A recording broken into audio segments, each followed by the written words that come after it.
नमस्कार दोस्तों, मैं संदीप राव एक बार फिर से राजस्थान इतिहास और कला संस्कृति की ऑनलाइन क्लासेज में आपका स्वागत करता हूं, हार्दिक अभिनंदन करता हूं।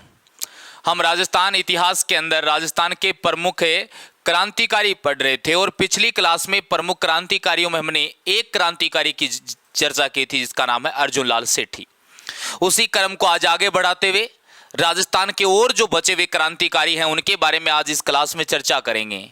सीधी सी बात है, एक क्लास हो चुकी है, अपनी अगली क्लास है ये, और इसमें राजस्थान के क्रांतिकारी पढ़ेंगे।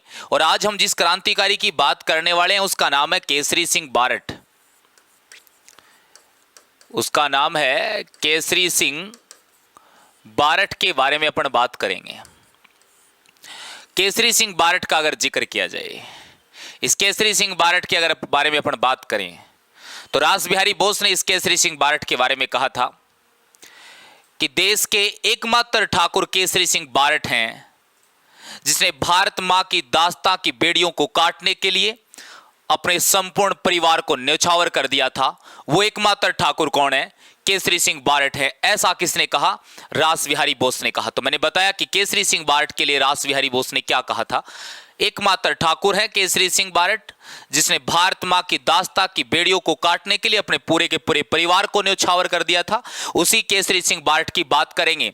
इस केसरी सिंह बारठ ने खुद बलिदानी दी, इसने अपने बेटे को बलिदान कर दिया, इसने अपने भाई जोरावर सिंह बारठ का भी बलिदान दिया, यानी पूरे के पूरे परिवार को इसने लगा दिया था भारत मां की आजादी के लिए। ऐसे ही ठाकुर केसरी सिंह बारठ के बारे में आज बात करेंगे अपन। इस केसरी सिंह बारठ के बारे में अगर बात करें तो सबसे पहले इसकी बात करते हैं इसके जन्म के बारे में। और केसरी सिंह बारठ का जो जन्म हुआ वो 1872 में हुआ और 1872 में देवपुरा, और ये जगह पड़ती है शाहपुरा, और शाहपुरा है भाई भीलवाड़ा के अंदर।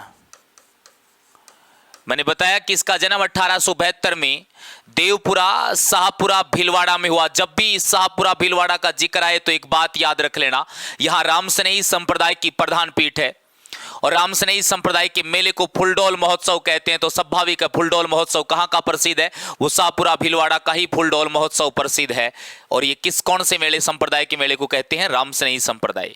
मैंने यहां बात बताई, देवपुरा, शाहपुरा, भीलवाड़ा में इनका जन्म हुआ। और इन्हें ही देवपुरा को ही क्या कहा जाता है? बारठ जी का खेड़ा कहा जाता है। इसे ही क्या कहते हैं? बारठ जी का खेड़ा कहा जाता है। तो कौन सी जगह को बारठ जी का खेड़ा कहते हैं? अच्छे से याद रख लेना, वो देवपुरा, शाहपुरा, भीलवाड़ा और देवपुरा को बारठ जी के खेड़े के नाम से जानते हैं। यहीं पे केसरी सिंह बारठ का जन्म हुआ था। और केसरी सिंह बारठ का जन्म जिनके घर में हुआ, यानी इसके पिता का जो नाम था वो याद रखना, करसन सिंह बारठ। इनके पिता का जो नाम है वो क्या है भाई? करसन सिंह बारठ है। इन्हीं के घर में इनका जन्म हुआ है। और करसन सिंह बारठ पेशे से क्या थे? इतिहासकार थे। यानी करसन सिंह बारठ एक इतिहासकार के घर में केसरी सिंह बारठ का जन्म हुआ था। करसन सिंह बारठ नाम से एक इतिहासकार, उसी के घर में जन्म हुआ है केसरी सिंह बारठ का। और इस केसरी सिंह बारठ की प्रारंभिक शिक्षा के बारे में अगर बात करें, इनकी जो प्रारंभिक शिक्षा रही वो याद रखना, वो प्रारंभिक शिक्षा जो है वो चारण पाठशाला में हुई थी। और ये चारण पाठशाला कहां पर है? तो बताना उदयपुर के अंदर है। यानी चारण पाठशाला उदयपुर में इनकी प्रारंभिक शिक्षा होती है। तो केसरी सिंह बारठ ने अपनी प्रारंभिक शिक्षा प्राप्त की थी उदयपुर के चारण पाठशाला के अंदर। और यहां के बनारस के एक अध्यापक थे गोपीचंद। उन्हीं बनारस के अध्यापक गोपीचंद के निर्देशन में इनकी प्रारंभिक शिक्षा हुई थी। तो बनारस के अध्यापक गोपीचंद के निर्देशन में चारण पाठशाला उदयपुर में इनकी प्रारंभिक शिक्षा होती है। ये सेवाएं देती हैं अपने मेवाड़ राज्य के अंदर। यानी केसरी सिंह बारठ कौन से राज्य में अपनी सेवाएं देते हैं? तो मेवाड़ राज्य के अंदर अपनी सेवाएं देते हैं। इसके अलावा मेवाड़ के अलावा इन्होंने कोटा राज्य में भी अपनी सेवाएं दी थी। ये दो बातें याद रखनी है। दो राज्य, मेवाड़ और कोटा राज्य, जहां पर अपनी सेवाएं दी केसरी सिंह बारठ ने। एक बार रिपीट करते हैं इनको। केसरी सिंह बारठ जी का जन्म 1872 में देवपुरा, शाहपुरा, भीलवाड़ा में। इसे बारठ जी का खेड़ा कहा जाता है, देवपुरा को। इनके पिता का नाम करसन सिंह बारठ, जो पेशे से इतिहासकार थे, यानी करसन सिंह बारठ के घर में इनका जन्म हुआ। प्रारंभिक शिक्षा जो प्राप्त की वो उदयपुर के चारण पाठशाला में की, और किसके निर्देशन में, तो बनारस के गोपीचंद के निर्देशन में इन्होंने चारण पाठशाला उदयपुर में अपनी प्रारंभिक शिक्षा प्राप्त की थी। और ये किस राज्य में अपनी सेवाएं देते हैं, तो मेवाड़ राज्य में भी अपनी सेवाएं दी इसने अपने, और कोटा राज्य में। इसके अलावा एक और अच्छी बात याद रखना कि केसरी सिंह बार्ट जी जो थे, इनके ऊपर दयानंद सरस्वती के विचारों का गहरा प्रभाव रहा था। यानी किसके विचारों से प्रभावित थे ये, तो दयानंद सरस्वती के विचारों का गहरा प्रभाव था केसरी सिंह बार्ट पर। इतनी बातें एक बार के लिए याद रखनी। मेवाड़ राज्य, कोटा राज्य में सेवाएं दी, और अधिक प्रभाव रहा किसके विचारों का, तो दयानंद सरस्वती जो राजस्थान भारत के समाज सुधारक थे, अग्रणी समाज सुधारक थे, जिसने आर्य समाज की स्थापना की थी, जो राजस्थान 3 बार आए थे, जोधपुर में उनको जहर दिया गया और अजमेर में उनकी मृत्यु हुई थी। वो दयानंद सरस्वती जो हैं, जो निम्न वर्ण को साथ में लेने का काम करते हैं, एक बार फिर से भारत में जो वर्ण व्यवस्था, जो ब्राह्मणवाद बढ़ा था, उसको कम करने का काम किया, वैदिक धर्म को नए सिरे से स्थापित किया। मैं उस दयानंद सरस्वती जिसने नारा दिया वेदों की ओर लौटो, जिसने महिला सम्मानता के लिए काम किया, जिसने महिला शिक्षा के लिए काम किया, जिसने महिलाओं को यज्ञोपवीत धारण करने के लिए आंदोलन चलाया, और ऐसा करने वाले वो एकमात्र समाज सुधारक थे, उस दयानंद सरस्वती की। जिस दयानंद सरस्वती ने कहा था कि बुरे से बुरा देसी राज्य अच्छे से अच्छे विदेशी राज्य से कहीं अच्छा होता है, उस दयानंद सरस्वती के विचारों का प्रभाव था किसके ऊपर, केसरी सिंह बार्ट के ऊपर। एक बार के लिए इतनी बातें, इसका स्क्रीनशॉट लीजिए। आगे चलते हैं कि केसरी सिंह बार्ट की और कौन सी महत्वपूर्ण बातें हैं, उनके बारे में बात करेंगे। तो केसरी सिंह बार्ट के बारे में मैंने बताया, मेवाड़ राज्य में सेवाएं दी इसने और कोटा राज्य में सेवाएं दी। एक बार बात थी 1903 की। कब की बात है, 1903 की। और मेवाड़ का महाराणा था फतेह सिंह। मेवाड़ का महाराणा फतेह सिंह। और 1903 में ही दिल्ली में एक दरबार लगा है लॉर्ड कर्जन के काल में। किसके काल में लगा और किसके आगमन पर लगा, एडवर्ड सप्तम के आगमन पर। एडवर्ड सप्तम के आगमन पर बुलाया गया क्या, एक दरबार, जिसको अपन क्या बोलते हैं, दिल्ली दरबार बोलते हैं। याद रखना ये 1903 में लॉर्ड कर्जन के काल में एडवर्ड सप्तम के आगमन पर दिल्ली दरबार का क्या किया जा रहा है, आयोजन किया जा रहा है। और इसी दिल्ली दरबार में भाग लेने के लिए जा रहा है कौन, फतेह सिंह। भाग लेने के लिए फतेह सिंह जा रहा है। यह बात पता चली किसको, केसरी सिंह बार्ट को। केसरी सिंह बार्ट को यह बात पता चली कि कौन भाग लेने के लिए जा रहा है, भाई फतेह सिंह है, वो इस दिल्ली दरबार में भाग लेने के लिए जा रहा है, जो एडवर्ड सप्तम के आगमन पर बुलाया गया है। और लॉर्ड कर्जन के काल में, लॉर्ड कर्जन की कुछ एक बातें बताता हूं। कभी पूछा जाए कि भारत में उग्र राष्ट्रवाद क्यों आया था, तो उसके लिए लॉर्ड कर्जन की नीतियां कहीं ना कहीं जिम्मेदार रही थी। भारत में राष्ट्रवाद का उत्प्रेरक कहा जाता है लॉर्ड कर्जन को, यानी जिसकी उपस्थिति मात्र से गति में बढ़ जाए उसी को उत्प्रेरक बोलते हैं। और लॉर्ड कर्जन की उपस्थिति मात्र से भारत का राष्ट्रवाद बढ़ गया था, तो भारत के राष्ट्रवाद का उत्प्रेरक कहा जाता है लॉर्ड कर्जन को।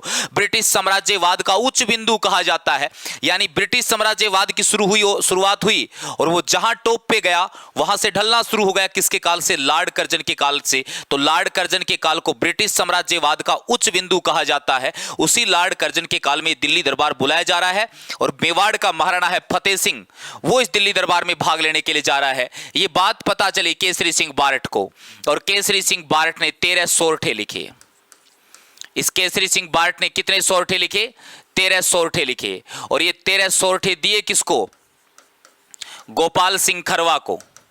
और गोपाल सिंह खरवा को देकर बोला पहुंचा दे उसके पास, जो भाग लेने के लिए जा रहा है ना दिल्ली दरबार में। और किसके पास पहुंचा दिए, और ये यहां पे यानी दिल्ली रेलवे स्टेशन पर भाई ये मिलता है इसको। दिल्ली रेलवे स्टेशन के ऊपर गोपाल सिंह खरवा फतेह सिंह को ये 13 सोरठे देता है, जो केसरी सिंह बार्ट के द्वारा भेजे गए हैं। और यहां पे ये फतेह सिंह इन 13 सोरठों को पढ़ता है। क्या लिखा था केसरी सिंह बार्ट ने इस 13 सोरठों में, केसरी सिंह बार्ट ने उस 13 सोरठों के अंदर लिख दिया कि तेरे पूर्वजों का एक बार इतिहास याद कर। तेरे पूर्वज महाराणा प्रताप, जिसने आजीवन मुगलों के सामने कभी अधीनता स्वीकार नहीं की, पहाड़ियों में घूमकर अपना पूरा का पूरा जीवन व्यतीत कर दिया, जिसने घास फूस की रोटी खाकर अपना जीवन व्यतीत किया, लेकिन कभी भी उसने किसी की अधीनता स्वीकार नहीं की, किसी की गुलामी स्वीकार नहीं की। एक बार तेरे पूर्वजों का इतिहास याद करके मेवाड़ के महाराणाओं का क्या इतिहास रहा है, और तू आज उसी इतिहास को धूमिल करने जा रहा है। तू भाग लेने जा रहा है अंग्रेजों के दरबार में, तो उनकी जी हुजूरी में जा रहा है, तो उनके स्वागत में जा रहा है। तुझे शर्म नहीं आती है? इन 13 सोरठों को पढ़ने के बाद फतेह सिंह का स्वाभिमान जाग गया, और फतेह सिंह का स्वाभिमान जागा तो वो दिल्ली रेलवे स्टेशन से दिल्ली दरबार में भाग लिए ही वापस लौट गया। इसके बारे में क्या कहेंगे? ये वापस लौट जाता है। दिख तो रहा है ना यहां तक? हां, दिख रहा है, ठीक है। फतेह सिंह ये 13 सोरठे पढ़ता है जो गोपाल सिंह खरवा लेके गया, जो भेजे किसने? केसरी सिंह बारट ने। और ये पढ़ने के बाद वहां से वापस लौट आता है। इन्हीं 13 सोरठों को क्या कहा जाता है? चेतावनी रा चुंगटिया कहा जाता है। चेतावनी रा चुंगटिया कहा जाता है। तो चेतावनी रा चुंगटिया किसकी रचना है? तो बताना। वो केसरी सिंह बारट की है। ये चेतावनी रा चुंगटिया क्या है? ये 13 सोरठे थे जो मेवाड़ के महाराणा फतेह सिंह के पास भेजे गए थे। किसके हाथों भेजे गए? गोपाल सिंह खरवा के हाथों, और इनके माध्यम से इनको दिल्ली दरबार में भाग लेने से रोका जाता है।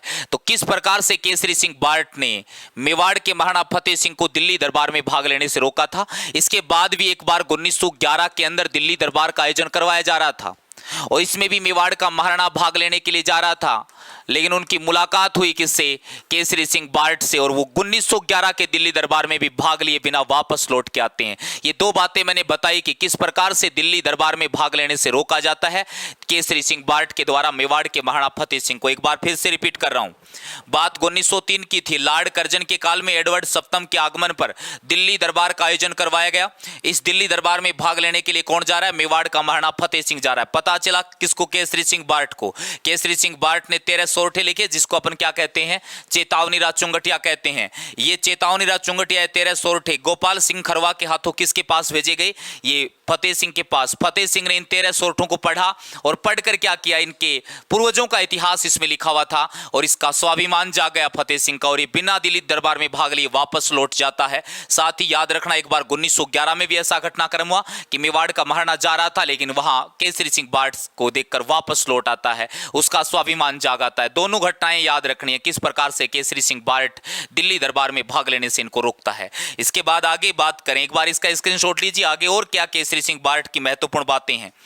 तो केसरी सिंह बारट के बारे में बात करें तो इसने 1910 के अंदर गोपाल सिंह खरवा के साथ मिलकर, किसके साथ मिलकर भाई? गोपाल सिंह खरवा के साथ मिलकर, और एक खुद कौन हो गए? केसरी सिंह बारट। तो गोपाल सिंह खरवा और केसरी सिंह बारट दोनों मिलकर 1910 में वीर भारत सभा की स्थापना करते हैं। वीर भारत सभा की स्थापना। तो ये वीर भारत सभा की स्थापना किसके द्वारा की गई थी? तो याद रखना, केसरी सिंह बारट और गोपाल सिंह खरवा के द्वारा। वीर भारत समाज की स्थापना किसके द्वारा की गई थी? तो बता देना कि वीर भारत समाज जो था वो विजय सिंह पथिक के द्वारा गठित था। वीर भारत समाज, विजय सिंह पथिक, वीर भारत सभा, केसरी सिंह बारट और गोपाल सिंह खरवा ने मिलकर कब बनाया? ये 1910 में। ये एक गुप्तचर सैनिक संगठन था। ये याद रख लेना, क्या था ये? वीर भारत सभा जो था ये गुप्तचर सैनिक संगठन था। इसके बाद याद रखना, इस केसरी सिंह बारट के बारे में और क्या महत्वपूर्ण है? तो इसको 20 वर्षों की सजा हुई। कितने वर्षों की सजा हुई इसको? 20 वर्षों की सजा हुई केसरी सिंह बारट को। इसको 20 वर्षों की जो सजा हुई वो किस घटना के लिए हुई? तो याद रखना, साधु प्यारेलाल हत्याकांड। कौन से साधु की हत्या की गई? साधु प्यारेलाल हत्याकांड। तो ये साधु प्यारेलाल हत्याकांड के आरोप में गिरफ्तार किए जाते हैं, और इनको सजा होती है कितने वर्षों की? 20 वर्षों की। और इनको कौन सी जेल में बंद किया गया? तो याद रखना, इनको हजारीबाग जेल, झारखंड में इनको गिरफ्तार किया जाता है। तो हजारीबाग जेल झारखंड में इनको गिरफ्तार किया गया। 20 वर्षों की सजा हुई साधु प्यारेलाल हत्याकांड, और साधु प्यारेलाल हत्याकांड के लिए इसको कौन सी जेल में बंद किया गया?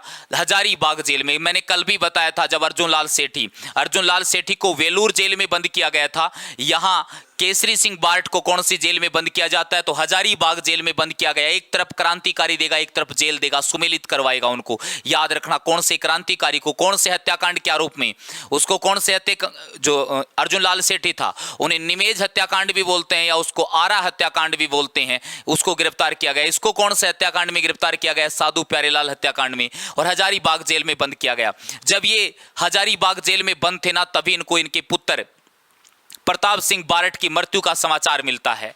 एक पिता को एक बेटे की मृत्यु का समाचार मिला और वो जेल में बंद है।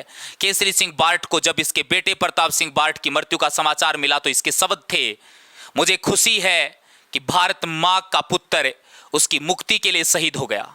ये किसने कहा? केसरी सिंह बारट ने कहा कि मुझे खुशी है कि भारत मां का पुत्र है वो उसकी मुक्ति के लिए शहीद हो गया। ऐसे थे केसरी सिंह बार्ट, जिसने अपने बेटे की मृत्यु पे ऐसा कह दिया था, इसके बेटे की मृत्यु का समाचार इसको जेल में रहते हुए मिला था। और वो कौन सी जेल में बंद था उस समय? हजारीबाग जेल में। रास बिहारी बोस ने क्या कमेंट किया केसरी सिंह के लिए? एकमात्र ठाकुर जिसने पूरे परिवार को न्यौछावर कर दिया भारत मां को दास्तां की बेड़ियों से मुक्त करने के लिए। और यहां पे क्या कमेंट किया है केसरी सिंह बार्ट ने कि मुझे खुशी है मेरा बेटा भारत मां की मुक्ति के लिए शहीद हुआ है।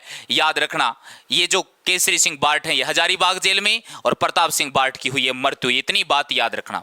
उसके बाद याद रखना कि जेल में रहते हुए इसको समाचार मिला, इसने क्या कमेंट किया, इतनी बात। उसके बाद इसकी पुत्री का नाम याद रखना है, जिसका नाम है चंद्रामणि कंवर।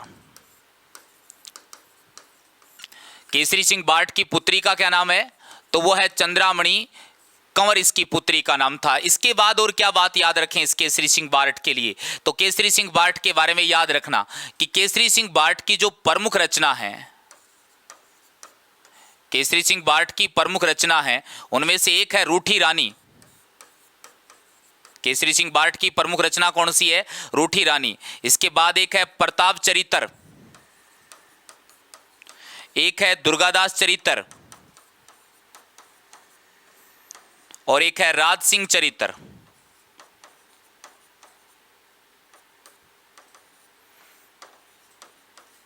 ये चार रचनाएं याद रखना। रूठी रानी बताया मैंने, रूठी रानी के अलावा याद रखना प्रताप चरित्र, दुर्गादास चरित्र और राज सिंह चरित्र, ये किसकी रचनाएं हैं? तो ये केसरी सिंह बार्ट की रचनाएं हैं। मैंने इतनी बातें आपको केसरी सिंह बार्ट के बारे में बताया कि केसरी सिंह बार्ट है वो कौन से राज्य की सेवा के अंदर रहा था? तो मेवाड़ और कोटा राज्य। जन्म देवपुरा, शाहपुरा, भीलवाड़ा में हुआ था। इतनी बातें इसके बारे में याद रख लेना कि कौन कौन सी बातें महत्वपूर्ण हैं। और अंत में अगर अपन बात करें, केसरी सिंह बार्ट जो है इसे कुछ उपनामों से जाना जाता था। कौन से उपनाम थे केसरी सिंह बार्ट के? तो याद रखना, इन्हें राजस्थान केसरी, इन्हें राजस्थान केसरी और इन्हें योगी पुरुष के नाम से जाना जाता है। इन्हें योगी पुरुष के नाम से जाना जाता है। इतनी बातें इस केसरी सिंह बार्ट के बारे में याद रख लेना, काम चल जाएगा भाई। राजस्थान की शायद ही कोई ऐसी एग्जाम रही होगी जिससे केसरी सिंह बार्ट के लिए क्वेश्चन ना पूछे जाए। एक बार फिर से रिपीट करते हैं शुरुआत से इस केसरी सिंह बार्ट को। केसरी सिंह बार्ट का जन्म 1872 में देवपुरा, शाहपुरा, भीलवाड़ा में हुआ। इस देवपुरा को बार्ट जी का खेड़ा कहते हैं। इसके पिता का नाम करसन सिंह बार्ट था जो पेशे से इतिहासकार था। इसकी प्रारंभिक शिक्षा चारण पाठशाला उदयपुर में बनारस के अध्यापक गोपीचंद के निर्देशन में हुई थी। ये मेवाड़ राज्य की सेवा में रहे, ये कोटा राज्य की सेवा में रहे। इसके ऊपर दयानंद सरस्वती के विचारों का गहरा प्रभाव था। इसके बाद बात करें तो केसरी सिंह बार्ट ने 1903 में दिल्ली दरबार में भाग लेने से रोका था मेवाड़ के महाराणा फतेह सिंह को। और किसके माध्यम से? 13 सोरठों के माध्यम से, जिसे हम चेतावनी राज चुंगटिया कहते हैं, इसके माध्यम से रोका। और किसके हाथों भेजा थे 13 सोरठे? तो गोपाल सिंह खरवा के हाथों भेजे थे। दिल्ली रेलवे स्टेशन पे इसको मिलते हैं। लॉर्ड हार्डिंग के ऊपर जो बम फेंका गया था, यानी वो लॉर्ड हार्डिंग के काल में एक दिल्ली दरबार बुलाया गया, तो उस दौरान भी ऐसी घटना हुई थी। 1910 में गोपाल सिंह खरवा और केसरी सिंह बार्ट मिलकर वीर भारत सभा का गठन करते हैं, जो एक गुप्तचर सैनिक संगठन था। वीर भारत समाज की स्थापना विजय सिंह पथिक के द्वारा की गई थी। इसे उपनाम राजस्थान केसरी और योगी पुरुष के नाम से जानते हैं। 20 वर्षों की इसे सजा हुई थी। और किस हत्याकांड के लिए इसको सजा हुई? तो साधु प्यारेलाल हत्याकांड के लिए इनको सजा हुई। और इनको कौन सी जेल में बंद किया गया? हजारीबाग में जेल में बंद किया गया। जेल में रहते हुए इसको इसके बेटे की मृत्यु का समाचार मिला, तो इसने कहा था कि मुझे खुशी है कि मेरा बेटा जो है वो भारत माँ की, मेरा बेटा नहीं सॉरी, भारत माँ का बेटा है वो उसकी मुक्ति के लिए क्या हो गया है? शहीद हो गया है। ऐसे विचार थे केसरी सिंह बार्ट के लिए। और रास बिहारी बोस ने केसरी सिंह बार्ट के बारे में क्या कहा था वो मैंने बताया था, वो याद रखना जरूर। उसके बाद याद रखना इसकी पुत्री का नाम है चंद्रामणि कंवर। इसने अपनी बेटी चंद्रामणि कंवर को भी एक पत्र लिखा था और उसमें लिखा था कि राजसूय यज्ञ में, यानी एक राजसूय यज्ञ किया जा रहा है, उसमें पूरे के पूरे परिवार की क्या दे दी गई है, आहुति दे दी गई है। आपको पता है क्या ऐसा उस पत्र में लिखा गया था चंद्रामणि कंवर को जब इसने अपनी बेटी को पुत्र लिखा? रचना इसकी कौन सी है? रूठी रानी है, प्रताप चरित्र है, दुर्गादास चरित्र, राज सिंह चरित्र। चारों रचनाएं याद रख लेना, 2-4 बार 5 बार बोल के देखोगे याद हो जाएंगे। ये केसरी सिंह बारठ की क्या है, रचनाएं हैं। इसके बाद बात करते हैं कि केसरी सिंह बारठ के बाद इस बारठ परिवार के और कौन से महत्वपूर्ण क्रांतिकारी हैं जिन्होंने अपना सर्वोच्च न्योछावर कर दिया था। रास बिहारी बोस की वो लाइनें हैं वो कहीं ना कहीं चरितार्थ कर रही हैं इसके अंदर। यानी अपन 2 क्रांतिकारियों की ओर बात करेंगे, प्रताप सिंह बारठ है और जोरावर सिंह बारठ के बारे में और बात करेंगे। तो उनके बारे में क्या क्या विशेष है उनकी, उसी के बारे में बात करते हैं। केसरी सिंह बारठ पढ़ा अपन ने, अब बात करते हैं प्रताप सिंह बारठ। इस प्रताप सिंह बारठ के बारे में बात करें तो इनका जो जन्म हुआ था वो 24 मई 1893 को उदयपुर में हुआ था। 24 मई 1893 को उदयपुर में किसका जन्म हुआ?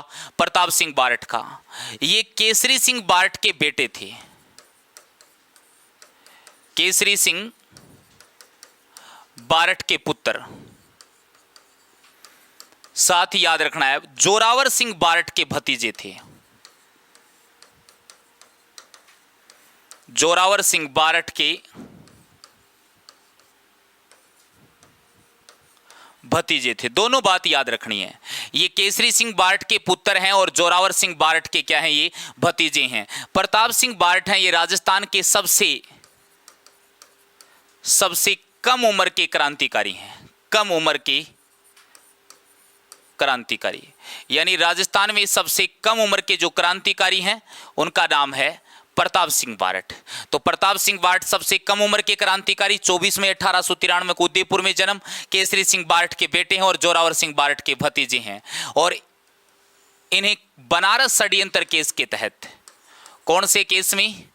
बनारस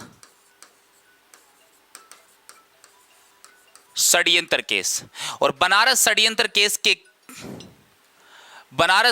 केस के तहत इनको गिरफ्तार किया गया। कहां से? 1917 की बात थी, आसा नाडा, और ये जगह पड़ती है जोधपुर में। इनको आसा नाडा जोधपुर से गिरफ्तार किया गया। कौन से केस के तहत गिरफ्तार किया गया है? बनारस षड्यंत्र केस के तहत। और बाद में इनको बरेली जेल में बंद किया गया। मैंने 3 क्रांतिकारी पढ़ाए अब तक और तीनों की जेल बताई है मैंने आपको। अर्जुन लाल सेठी के बारे में कहा कि वो वेलूर जेल में बंद किया गया। मैंने केसरी सिंह बारठ के बारे में बताया कि उसे हजारीबाग जेल में बंद किया गया। और मैंने प्रताप सिंह बारठ के बारे में बताया कि उसे बरेली जेल में बंद किया जाता है। तो प्रताप सिंह बारठ को कौन से षड्यंत्र केस के तहत?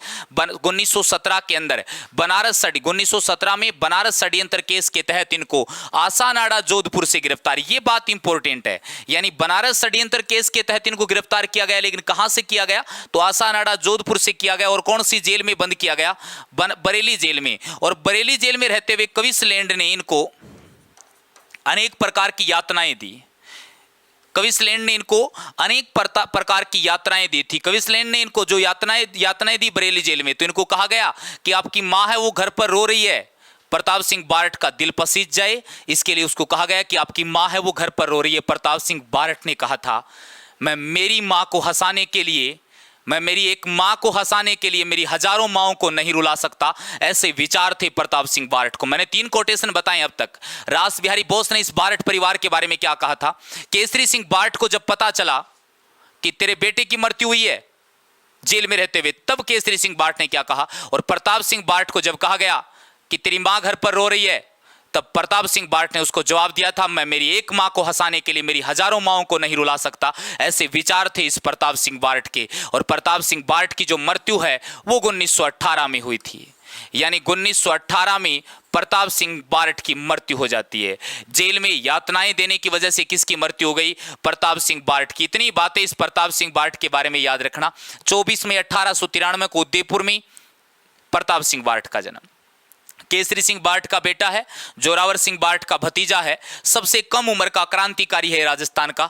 इन्हें बनारस षड्यंत्र केस के तहत 1917 में गिरफ्तार किया गया और आसानाड़ा जोधपुर से गिरफ्तार किया गया और इन्हें बरेली जेल में रखा गया। ये बात सबसे ज्यादा इंपॉर्टेंट है। इनको बरेली जेल में क्विंसलैंड के द्वारा अनेक प्रकार की यातनाएं दी गई। इन्हें बहुत ज्यादा प्रताड़ित वहां जेल में किया जाता है।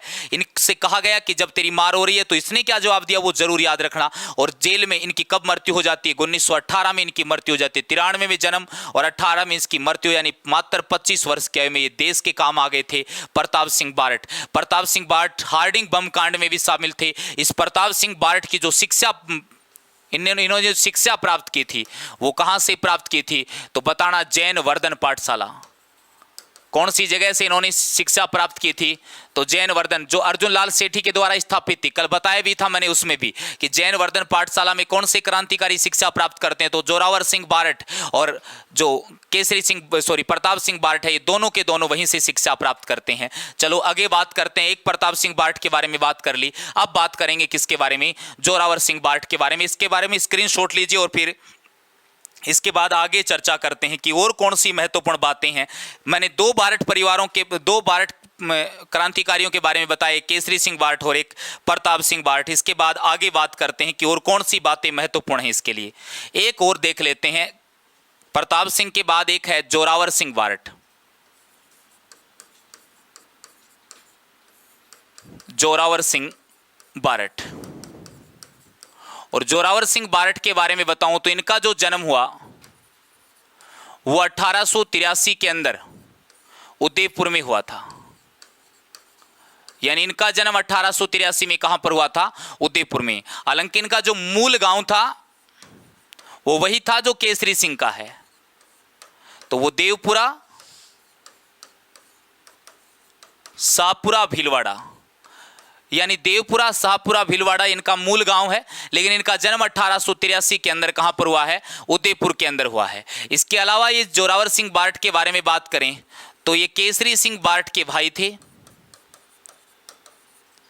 केसरी सिंह बार्ट के भाई थे और प्रताप सिंह बार्ट के चाचा जी थे। यानी प्रताप सिंह बार्ट के चाचा और केसरी सिंह बार्ट के भाई हैं कौन? जोरावर सिंह बार्ट। और इस जोरावर सिंह बार्ट का जो विवाह हुआ था वो हुआ था भाई कोटा के अंदर एक ठिकाना था जिसका नाम था अनातरलिया का ठिकाना, और यहां की रहने वाली थी अनोप कंवर। इसी अनोप कंवर के साथ इनका विवाह हुआ था। लेकिन गृहस्थ जीवन में ज्यादा मन लगता नहीं है जोरावर सिंह बार्ट का। और इस जोरावर सिंह बार्ट के ऊपर प्रभाव था किसका? रास बिहारी बोस का। यानी इसके ऊपर किसका प्रभाव था? जोरावर सिंह बार्ट के ऊपर रास बिहारी बोस। और इन्होंने जो अपनी शिक्षा प्राप्त की वो प्राप्त की थी जैन वर्धन पाठशाला। कहां से शिक्षा प्राप्त की थी अपनी इन्होंने? जोरावर सिंह बार्ट ने। और जोरावर सिंह बार्ट जो है ये 1912 में हार्डिंग्स बम कांड में इन्होंने भाग लिया था। यानी हार्डिंग्स के ऊपर इन्होंने क्या फेंका? 1912 के अंदर इन्होंने हार्डिंग्स के ऊपर बम फेंका था। उस बम में बाई चांस हार्डिंग्स बच जाते हैं, लेकिन उनके जो अंगरक्षक थे ना महावीर, वो मारे गए थे। यानी हार्डिंग्स बम कांड में हार्डिंग नहीं मारा गया, लेकिन कौन मारा गया? उनका अंगरक्षक था महावीर, वो मारा जाता है। कौन से, किसने किया? ये जोरावर सिंह बार्ट। तो जोरावर सिंह बार्ट ने 1912 में हार्डिंग के ऊपर बम फेंका था जिसमें हार्डिंग बच गए, लेकिन उनका अंगरक्षक महावीर मारा जाता है। और उसके बाद इनकी गिरफ्तार, इनके ऊपर इनाम रखा गया। यानी जोरावर सिंह बार्ट के ऊपर क्या रखा जाता है? इनाम रखा जाता है जोरावर सिंह बार्ट को पकड़ने के लिए। कभी भी इनको नहीं पकड़ा गया। और इन्होंने ये जो भूमिगत रहे थे ना, वो अमरदास वैराग्य के नाम से, ये क्वेश्चन पिछली रीट में भी पूछा गया था और बहुत बार पूछा गया है। अमरदास वैराग्य के नाम से क्या रहे थे? ये भूमिगत रहे थे। तो किस क्रांतिकारी को अमरदास वैराग्य के नाम से जाना जाता है? तो बताना, जोरावर सिंह बार्ट को। ये इसी नाम से भूमिगत रहे थे। इसके बाद ये कभी भी अंग्रेज पकड़ नहीं पाए। राजस्थान का वह क्रांतिकारी जिन्हें कभी भी अंग्रेज पकड़ नहीं पाए तो वो जोरावर सिंह बार्ट है। इसीलिए इन्हें राजस्थान का चंद्रशेखर आजाद कहा जाता है। राजस्थान का चंद्रशेखर आजाद किसे कहते हैं? तो वो जोरावर सिंह बारठ को कहते हैं। राजस्थान का चंद्रशेखर आजाद, क्योंकि चंद्रशेखर आजाद को भी कभी अंग्रेज पकड़ नहीं पाए थे, तो राजस्थान का चंद्रशेखर आजाद इसी जोरावर सिंह बारठ को कहा जाता है। इसने प्रारंभिक शिक्षा कहां से प्राप्त की थी? अंत में इसकी जो मृत्यु हुई 1939 के अंदर, इनकी मृत्यु कब होती है? 1939 के अंदर वो कोटा के अंतरलिया की हवेलिया के अंदर, अंतरलिया की हवेली में, इसकी कोटा में 1939 में क्या हो जाती है? मृत्यु होती है। एक बार फिर से रिपीट कर रहा हूं, जोरावर सिंह बारठ का जन्म 1883 में उदयपुर में हुआ। इनका मूल गांव देवपुरा था। ये केसरी सिंह के भाई हैं और प्रताप सिंह के चाचा जी हैं। इनका विवाह कोटा के अंतरलिया ठिकाने की रहने वाली थी अनूप कंवर उसके साथ हुआ, लेकिन वैवाहिक जीवन में इनका ज्यादा मन लगता नहीं है। रास बिहारी बोस का ज्यादा प्रभाव रहा था इस जोरावर सिंह बारठ के ऊपर। जैन वर्धन पाठशाला से इन्होंने शिक्षा प्राप्त की, यानी क्रांतिकारियों को तैयार करने की एक पाठशाला है जैन वर्धन पाठशाला, वहीं से इन्होंने शिक्षा प्राप्त की थी। और बाद में 1912 में हार्डिंग के ऊपर इन्होंने बम फेंका। उसमें हार्डिंग तो नहीं मारा गया, लेकिन उसका अंगरक्षक है महावीर, वो मारा जाता है। फिर ये कुछ समय के लिए भूमिगत रहे, और किस नाम से भूमिगत रहे? तो अमरदास वैराग्य। ये महत्वपूर्ण बात है कि किस नाम से भूमिगत रहे थे? तो अमरदास वैराग्य के नाम से भूमिगत रहे। ये कभी भी अंग्रेज इनको पकड़ नहीं पाए, तो इन्हें राजस्थान का चंद्रशेखर कहा जाता है। और 1939 में अंतरलिया की हवेली में इनकी क्या हो जाती है? मृत्यु हो जाती है। आज अपन ने 3 बारठ क्रांतिकारियों की चर्चा की इस क्लास में। केसरी सिंह बारठ के बारे में पढ़ा अपन ने प्रताप सिंह बारठ के बारे में पढ़ा, और अपन ने जोरावर सिंह बारठ कभी नहीं पकड़ पाए अंग्रेज। राजस्थान का चंद्रशेखर आजाद, अमरदास वैराग्य, 2 बात भी याद रख लोगे, काम चल जाएगा। प्रताप सिंह बारठ के क्या कोटेशन रहे और केसरी सिंह बारठ ने क्या क्या कथन कहे थे, या क्या विचार रहे थे, और किस प्रकार अपने उसने पूरे परिवार को न्यौछावर कर दिया, ये सारी बातें याद रखना। बाकी के जो क्रांतिकारी हैं उनकी चर्चा अगली क्लास में करेंगे। उम्मीद करता हूं ये क्लास आपको अच्छी लगी होगी। अगर शानदार क्लास लगी आपको तो इस क्लास को ज्यादा से ज्यादा शेयर कीजिए, ज्यादा से ज्यादा लाइक कीजिए, और कमेंट करके अपने विचार जरूर रखिए। आज के लिए इतना ही। जय हिंद, जय भारत।